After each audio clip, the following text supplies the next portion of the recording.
Topic है हमारा basic Gauss elimination method. पिछले वीडियो में हमने देखा था solution of elimination method. Means if we are given a system of linear equation, तो बाय एलिमिनेशन मेथड हम उसे कैसे सॉल्व कर सकते हैं। तो उसी का एक्सटेंडेड पार्ट है गॉस एलिमिनेशन मेथड। सो गॉस एलिमिनेशन मेथड क्या है? First of all, a method to solve simultaneous linear equation of the form ax is equal to c means ऐसा सिस्टम ऑफ इक्वेशन जहां पर हमें वेरिएबल्स दिए होंगे a1 a2 a3 numbers होंगे, x1 x2 x3 variables होंगे is equal to c, जहां पर कांस्टेंट होंगे राइट हैंड साइड में, like a1 x1 is equal to c1, a2 x2 is equal to c2, या फिर a1 x1 plus a2 x2 is equal to C1 and A2 x1 plus B2 x2 is equal to C2, इस तरह से। तो यहाँ पर Gauss elimination method में दो फेजेस में इक्वेशन को हम सॉल्व कर सकते हैं। Given system of linear equation को टू स्टेप्स में सॉल्व कर सकते हैं। फर्स्ट स्टेप होती है फॉरवर्ड एलिमिनेशन प्रोसेस। जैसा कि हमने देखा था बाय एलिमिनेशन मेथड हम क्या करते हैं, वेरिएबल्स को एलिमिनेट करते हैं और गिवन इक्वेशंस में लास्ट में किसी एक इक्वेशन को क्या करते हैं, सिंगल वेरिएबल में ला देते हैं। सो बन जाता है linear equation with single variable और वन वेरिएबल ओनली। तो उसमें सिर्फ वन वेरिएबल होगा, बाकी के कांस्टेंट होंगे, तो वहां से हमें उस वेरिएबल की वैल्यू मिल जाएगी और उस वेरिएबल की वैल्यू दूसरे वैल्यूज में पुट करेंगे, दूसरे इक्वेशन में पुट करेंगे तो हमें बाकी के वेरिएबल्स मिल जाएंगे। And that second phase is called back substitution phase, जहां पर हम बैकवर्ड इक्वेशन में जाके क्या करेंगे, वो वैल्यूज पुट करेंगे और बाकी की वेरिएबल्स की वैल्यू फाइंड आउट करेंगे। तो फॉरवर्ड एलिमिनेशन फेज में क्या होगा, this phase concern with the manipulation of equations in order to eliminate some unknowns. इसमें क्या करते हैं, हम गिवन इक्वेशंस को मैनिपुलेट करते हैं सो दैट हम कुछ इक्वेशंस में से एलिमिनेट कर सके, इक्वेशंस में से कुछ वेरिएबल्स को एलिमिनेट कर सके, अननोन्स को एलिमिनेट कर सके from the equations and the procedure produce an upper triangular system. Upper triangular system means what, कि जो सबसे लोवेस्ट वाला इक्वेशन होगा वहां पर सिंगल वेरिएबल में हमें इक्वेशन मिल जाएगा और जो सेकंड लास्ट होगा वहां पर टू वेरिएबल होंगे, थर्ड लास्ट होगा वहां पर थ्री वेरिएबल होंगे, बाकी के वेरिएबल्स हम एलिमिनेट कर चुके होंगे। फॉर एग्जाम्पल थ्री वेरिएबल वाला इक्वेशन है, थ्री वेरिएबल और थ्री अननोन, तो लास्ट वाले इक्वेशन में हमें सिंगल वेरिएबल मिलेगा, लास्ट बट वन में टू वेरिएबल मिलेंगे और first equation as it is रहेगा। So that is called upper triangular system. ठीक है, कि लोवेस्ट इसमें से आपको सिंगल वेरिएबल मिलने वाला है। उसके बाद हमें करना होता है backward substitution. Backward substitution phase में क्या होगा, this phase is concerned with the actual solution of the equation and uses the back substitution process on the reduced upper triangular system. जहां पर हम क्या करते हैं कि लास्ट इक्वेशन में से वो एक सिंगल वेरिएबल की वैल्यू फाइंड आउट कर लेंगे और उसे बैक सब्स्टिट्यूट करते जाएंगे। प्रीवियस इक्वेशन में आप सब्स्टिट्यूट करोगे तो लास्ट बट वन इक्वेशन में सब्स्टिट्यूट करोगे तो सेकंड वेरिएबल मिल जाएगा। अब दो वेरिएबल मिल गए, इन दो वेरिएबल की वैल्यू आप लास्ट से थर्ड इक्वेशन में पुट करेंगे तो आपको तीन वेरिएबल मिल जाएंगे, तीन वेरिएबल उसके ऊपर वाले इक्वेशन में पुट करेंगे, चार वेरिएबल मिल जाएंगे। इस तरह से इस सिस्टम को हम कहते हैं बैक सब्स्टिट्यूशन सिस्टम और back substitution phase. And in this method the variables from the system are eliminated. अब ये बताया क्या कि एक्चुअली गॉस एलिमिनेशन सिस्टम में हो क्या रहा है।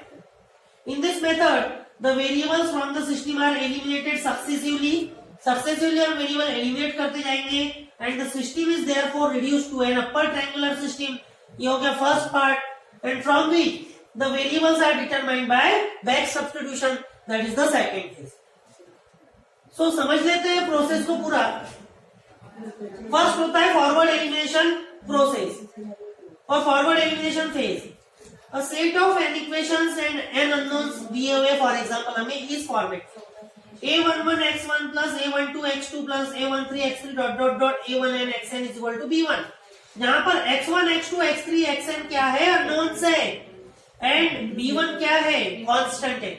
सेकंड इक्वेशन है a21 x1 plus a22 x2 plus a23 x3 dot dot dot a2n xn is equal to b2, यहाँ पर x1 x2 x3 dot dot dot xn unknowns है, a21 a22 उसके कांस्टेंट कोएफिशिएंट्स है जो कि numbers होंगे, b2 constant है। इस तरह से नंबर ऑफ n इक्वेशंस हमें मिलेंगे जो कि नंबर ऑफ अननोन कितने हैं, n है। Where n-1 steps of forward elimination.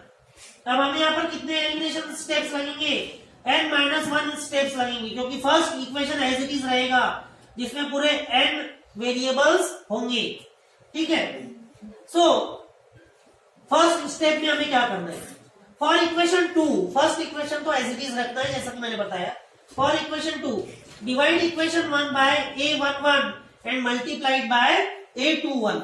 ये हम ऐसा क्यों कर रहे हैं, क्योंकि जो सेकेंड इक्वेशन है उसका जो फर्स्ट कोएफिशिएंट है वो फर्स्ट इक्वेशन के फर्स्ट कोएफिशिएंट के साथ में मैच हो जाए, इसलिए हम ऐसा कर रहे हैं। सो that is a21 upon a11 multiplied by equation 1। ठीक है, सो a21 upon a11 multiplied by equation 1 आपने किया। ठीक है, और सेकेंड इक्वेशन है आपका a21 x1 plus a21 upon a11 a1 x2 plus dot dot dot, ऐसे सभी इक्वेशंस में आपको करना है। तो इससे क्या मिलेगा हमें, subtract the result from equation 2। अब उसको इक्वेशन 2 में से आपको क्या करना है, रिजल्ट को सब्ट्रैक्ट करना है। तो आपको फर्स्ट जो वेरिएबल है वो एलिमिनेट हो जाएगा। ठीक है, ये हमने सेकेंड रो के लिए किया है, सेकेंड इक्वेशन के लिए किया। तो आपको मिलेगा a22 x2 plus dot dot dot a2n xn is equal to b2। मतलब x1 वाला जो वेरिएबल है वो यहाँ पर एलिमिनेट हो चुका है। ठीक है, and repeat this process for the remaining equation. जैसे हमने सेकेंड इक्वेशन के लिए किया वैसे third fourth fifth up to dot dot dot n equation के लिए हमें ये स्टेप रिपीट करना है। तो वो हो जाएंगे इस तरह से, फर्स्ट इक्वेशन तो एज इट इज रहेगा, सेकेंड इक्वेशन में मिलेगा a22 x2 and so on, third equation a32 x2 and so on.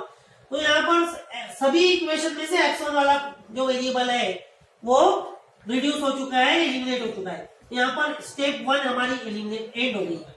Second step में हमें क्या करना है, x2 ये जो वेरिएबल है इसको एलिमिनेट करते चलना है।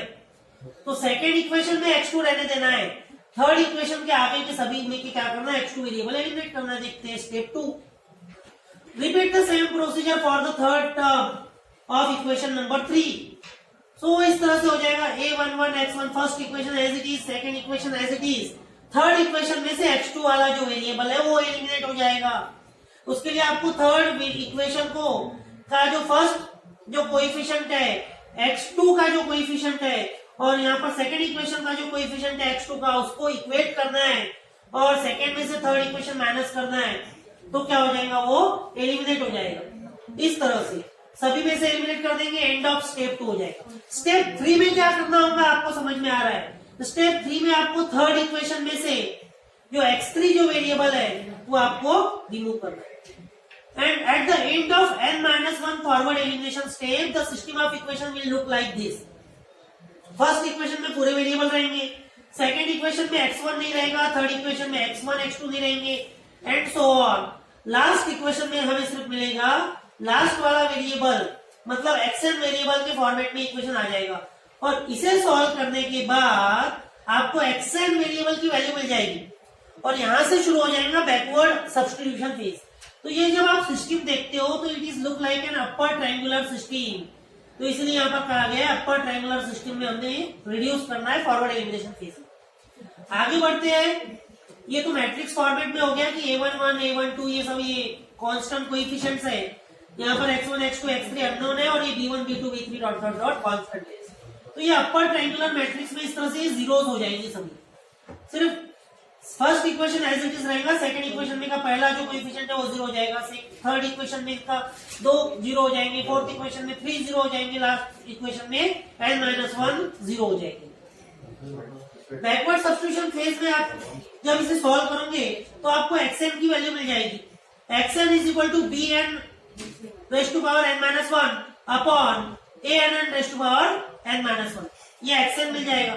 xn आप प्रीवियस इक्वेशन में पुट करोगे तो xn-1 उस कांस्टेंट कोएफिशिएंट की वैल्यू मिल जाएगी। इस तरह से बैकवर्ड सब्स्टिट्यूशन फेज हमारा चलेगा। तो xn मिल जाएगा जैसा कि मैंने बताया bn raise to power n-1 upon ann raise to power n-1। इसकी वैल्यू प्रीवियस इक्वेशन में सॉल्व करोगे तो आपको सेकंड वेरिएबल मिल जाएगा। फिर वो 2 अननोन मिल गए, वो फिर पुट करोगे 3 वेरिएबल वाले इक्वेशन में, 3 थर्ड मिल जाएगा। इस तरह से हमें कंटिन्यू चलते जाना है। And this can be substituted back in n-1th equation to obtain the solution for xn-1, and by continuing this back substitution we get the solution up to x1. So that is about Gauss elimination method. हमारा next topic रहने वाला है problems on Gauss elimination method, जहां पर हम actual problems देखेंगे for 3 variables and 3 unknowns. Thank you.